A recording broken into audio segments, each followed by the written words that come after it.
오늘은 목표를 넘어서는 기쁨이라는 제목으로 함께 말씀을 나누고자 합니다. 오늘 말씀은 빌립보서 1장 12절에서 18절 말씀입니다. 제가 봉독하겠습니다. 형제들아, 내가 당한 일이 도리어 복음 전파의 진전이 될 줄을 너희가 알기를 원하노라. 이러므로 나의 매임이 그리스도 안에서 모든 시위대 안과 그 밖의 모든 사람에게 나타났으니 형제 중 다수가 나의 매임으로 말미암아 주 안에서 신뢰함으로 겁없이 하나님의 말씀을 더욱 담대히 전하게 되었느니라. 어떤 이들은 투기와 분쟁으로, 어떤 이들은 착한 뜻으로 그리스도를 전파하나니 이들은 내가 복음을 변증하기 위하여 세우심을 받은 줄 알고 사랑으로 하나 그들은 나의 매임에 괴로움을 더하게 할 줄로 생각하여 순수하지 못하게 다툼으로 그리스도를 전파하느니라. 그러면 무엇이냐?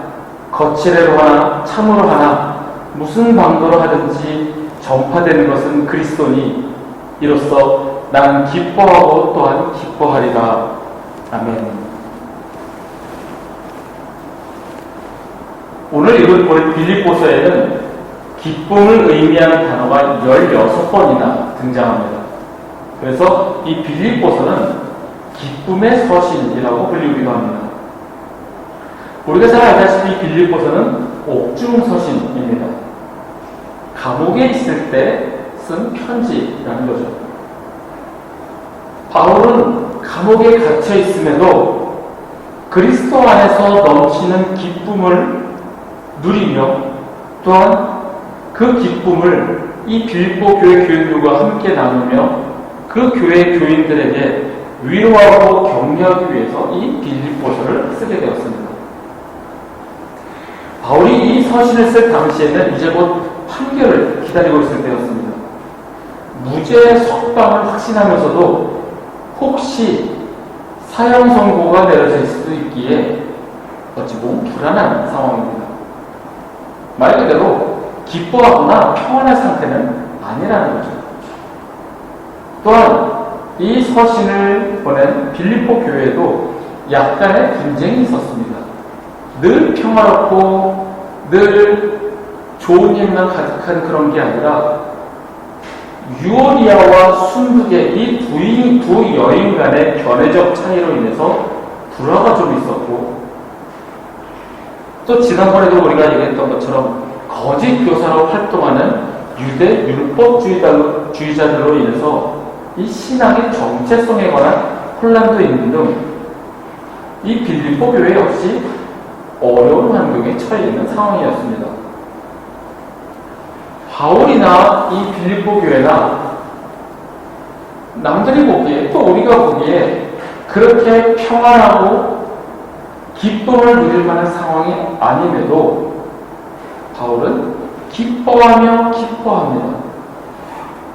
주어진 환경이 비록 어렵더라도 그 환경을 초월해서 기뻐하라라고 또 권면까지 합니다. 그런데 그냥 기뻐하라는 것이 아니라 주 안에서 기뻐하라 권면합니다. 주 안에서 기뻐한다는 것은 환경을 초월한 어떠한 상황에 관계없이 느끼는 그러한 신앙의 기쁨입니다. 오늘 이 기쁨에 관하여 말씀을 나누고자 합니다. 지금 나의 환경과 상황, 이로 인해 힘들어하거나 불안한 가운데 있다면 함께 말씀을 나누고 그 말씀이 위로가 되고 주님이 주시는 평안이 있기를 바랍니다. 앞서 말씀드린 것처럼 분명히 바울의 처해 있는 환경과 상황은 위기의 순간입니다. 감옥에 갇혀 있습니다. 그리고 판결이 내려질 건데 어떤 판결이 내려질지 모르니 혹시라도 사형 선고가 내려지면 사형 당해야 하는 그러한 위기의 순간입니다. 그런데 그럼에도 불구하고 바울은 기뻐하고 기뻐하며 자신의 상황과는 상관없이 빌립보 교회 성도들에게 역시 기뻐하라고 권면합니다. 그 기뻐하는 이유를 바울은 이렇게 이야기합니다. 18절 말씀입니다. 그러면 무엇이냐? 거칠애로 하나 참으로 하나 무슨 방도로 하든지 전파되는 것은 그리스도니 이로써 나는 기뻐하고 또한 기뻐하리라. 아멘. 그가 기뻐하는 이유는 복음이 전파되는 것, 예수 그리스도가 전파되는 것, 어떤 방법으로든 참으로 하든 아니든 무슨 방도로 하든 복음이 전해지는 것, 그것으로 인하여 바울은 기뻐한다라고 이야기합니다.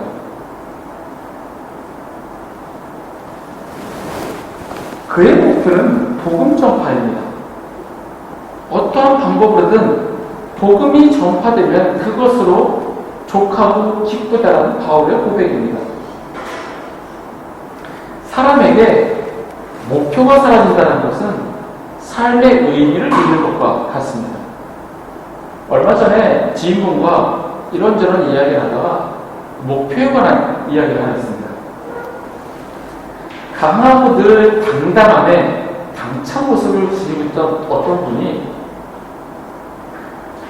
요즘 바라보는 모습이 위축되어 있고 힘이 빠져있는 모습을 발견하게 되었습니다. 그분에 대한 걱정을 이야기했을 때 그분에 관한 이야기를 이렇게 이야기합니다. 여기에 사는 목표가 없어지는 그럴 것이다 라고 이야기하는 겁니다. 아이들 교육 때문에 이곳에 와서 아이들 교육의 목표를 두고 열심히 뒷바라지하고 최선을 다했는데 이제 그 목표가 사라지니 힘이 빠져 보일 거다라는 게 그분의 추측이었습니다. 그러면서 그분 역시 하시는 말씀이 지금 내가 여기에서 이러고 있는 게 맞는 건가? 라고 또 이야기합니다. 친구들은 한국에서 열심히 돈 벌고 많은 것을 하는데 단순한 삶인 이곳에서 그냥 골프 치고 아이들 교육을 위해서 뒷바라지를 하는 것이 맞나? 하루에도 몇 번씩 생각에 잠기기도 한다고 하였습니다. 그 이야기를 듣고 곰곰이 생각해보니 목표에 따라서 삶이 다를 수도 있겠다고 생각하게 되었습니다. 그런데 나의 목표가 아닌 하나님의 목표를 이루기 위해서 살아간다고 생각하면 그 목표를 정해놓으신 분이 하나님이시며 그 목표를 이루시는 분도 하나님이시니 힘 빠질 일도 실망할 일도 없지 않을까라는 생각을 하게 되었습니다. 우리가 목표를 세워놓고 그 목표를 이루기 위해서 열심히 살아가는 것이 나쁘다거나 옳지 않다라고 말할 수는 없습니다. 하지만 우리 그리스도인이 세상적인 목표만을 위해서 살아간다면 과연 그리스도인은 무엇이 다를까? 라는 생각을 하게 되었습니다. 바울은 자신이 감옥에 갇혀 있음에도 그 사실로 인해서 그를 지키는 군인들과 많은 사람들이 예수 그리스도를 알게 되고 그러면서 예수 그리스도가 전파되는 것을 기뻐하였습니다. 그가 감옥에 갇혀있는 이유가 예수 그리스도를 전한다는 그 사실이 사람들의 호기심을 자극했고 과연 저 사람이 전하는 예수가 누구인가 사람들은 궁금하게 되었다는 겁니다. 자신에게 해가 가해져도 고난이 닥쳐도 그것으로 인해 복음이 전해진다면 기뻐하고 기뻐하는 바울입니다. 바울의 목표는 오로지 복음을 전하는 것이었습니다. 바울에게 있어서는 사는 것이나 죽는 것이나 모두 예수 그리스도 중심적입니다. 그가 고난을 받든 죽음을 선고받든 그 상황이 그를 두렵고 불안하게 만드는 것이 아니라 그에게 있어 삶은 그리스도를 의미합니다. 그래서 바울은 21절에 이는 내게 사는 것이 그리스도니 죽는 것도 유익함이라 라고 고백합니다. 바울이 행하는 모든 것, 즉 신뢰하고 사랑하고 소망하고 순종하고 전도하는 것, 이 모든 것은 그리스도에 의해서 되는 것이고 그 그리스도를 위해 행해지는 것이기에 자신의 삶은 그리스도로 채워져 있고 오직 예수 그리스도에게 몰두해 있으니 목표를 잃을 일이 없다는 겁니다. 그러니 기쁠 수밖에 없는 게 바울의 마음입니다.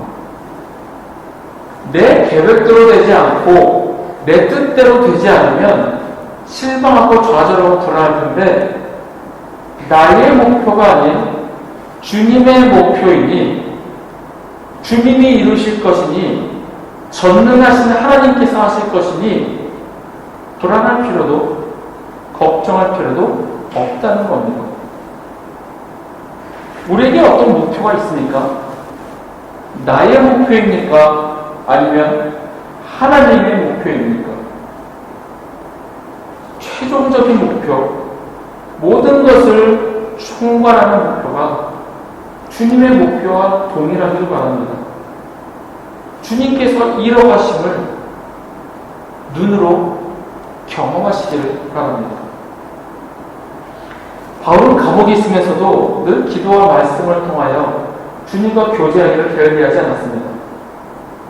바울과 실라가 기도하며 찬양할 때 옥문이 두드러지는 역사도 일어났고 이로 인해 간수를 전도하기까지 하였습니다. 우리가 잘 아는 말씀, 주 예수를 믿으라 그리하면 너만의 집이 구원을 얻으리라. 이 말씀처럼 바울은 주님과의 교제에 늘 힘썼습니다. 우리에게 진정한 기쁨은 주님과의 바른 관계에서 오는 기쁨입니다. 예수님께서는 포도나무 비유를 통해 내 기쁨이 너희 안에 있어 너희 기쁨을 충만하게 하려 함이니라 말씀하셨습니다. 예수님의 기쁨은 하나님 아버지의 일을 행하는 것이었습니다. 예수님께서는 우리 역시 아버지의 일을 하면서 기쁨을 누리기를 원하신다는 것입니다. 단지 행복이 아닌 기쁨입니다. 행복과 기쁨의 차이가 뭘까요? 성경은 우리에게 행복하라고 말씀하시지 않습니다. 기뻐하라고 이야기합니다. 어떤 목사님의 설교에서 행복과 기쁨을 이렇게 설명한 걸 보았습니다. 행복은 영어로 해피니스라고 하는데 이 단어는 보통 happen, 우연히 발생하다라는 뜻의 동사에서 나왔습니다.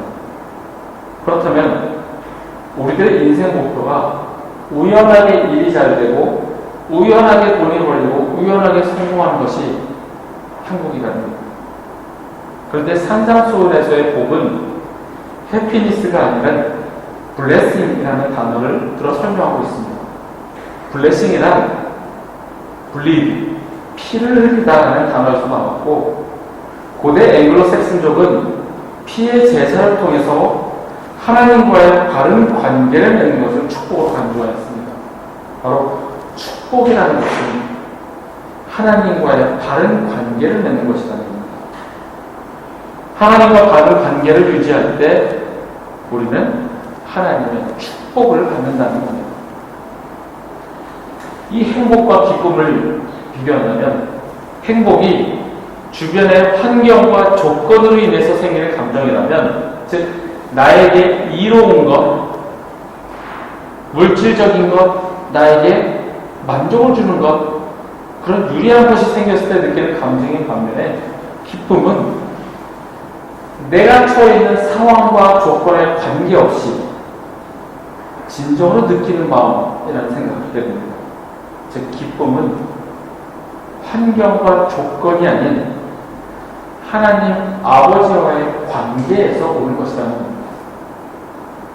우리가 상황과 환경만을 생각한다면 우울하고 불안해하는 경우가 많은 겁니다.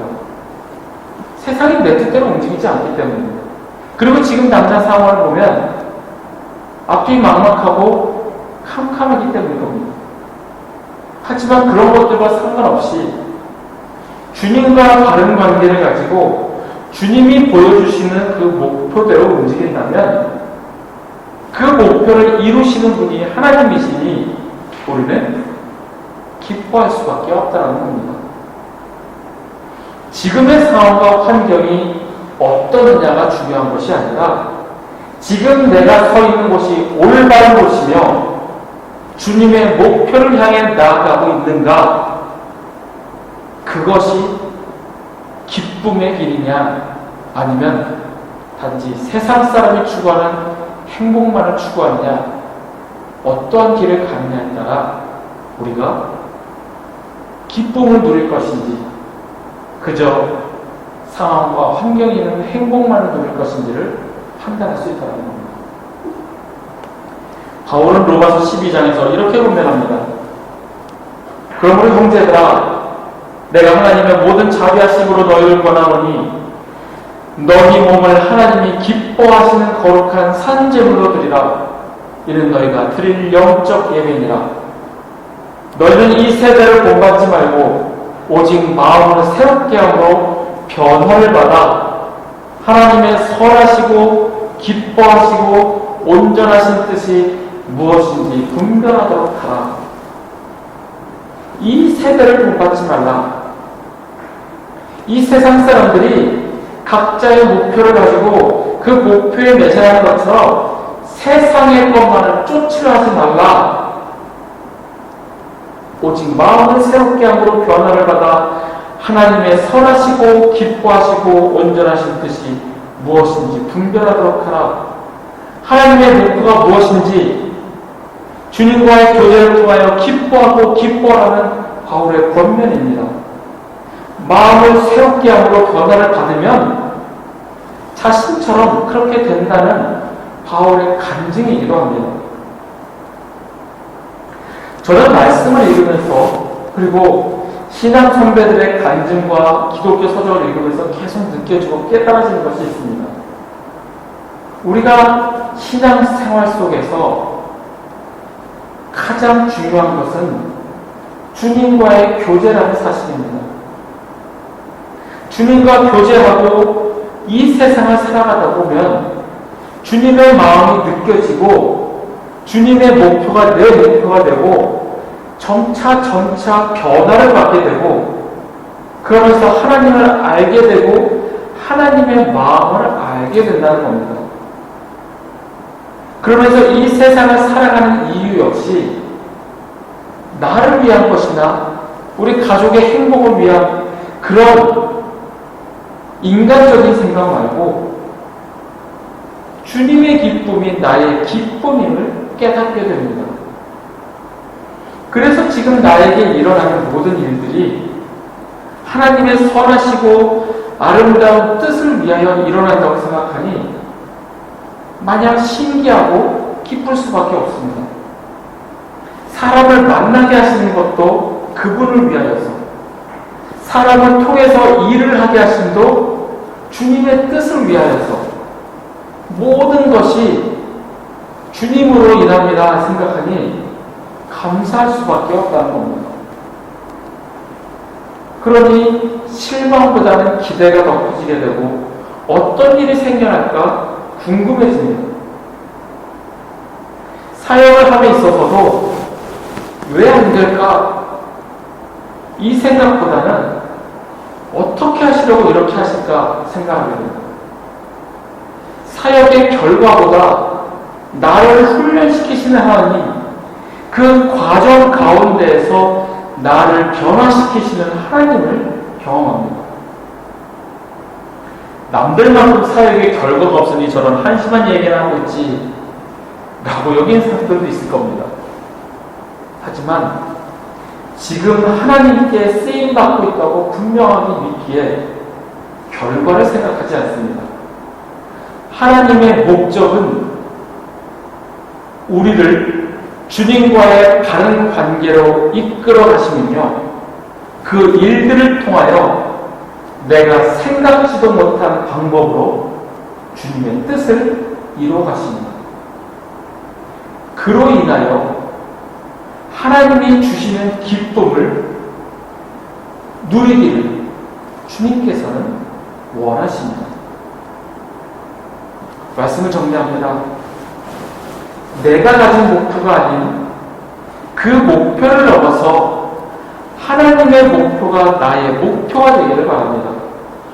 그 안에서 상황과 조건에서 오는 행복이 아닌 주님이 주시는 진정한 기쁨을 누리시기를 바랍니다.